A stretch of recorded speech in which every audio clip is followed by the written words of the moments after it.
خايف من بكرة؟ انتي خايفة من بكرة؟ طيب لسه ما اجا بكرة، ليش خايف وانتي ليش خايفة؟ خلينا باليوم. اليوم كيف وضعكم؟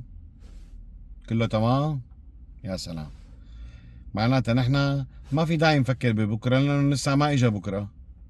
فخلي بكرة لبكرة، وخلينا اليوم مركزين على اليوم. عيش اللحظة، تمتع بحياتك، وترك الأمور لحالها تمشي. يعني سبحان الله، الله المسير والله المدبر.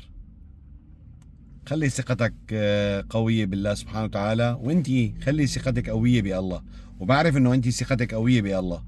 خلص خلي الامور ان شاء الله، يعني خلي هيك حسن الظن قوي، وان شاء الله يعني اليوم بنركز على امورنا، وبكره يعني نتركه لا الله. ان شاء الله بيكون يوم جميل وناجح ومليء بالنجاح والعطاء لنا. ودمتم بخير.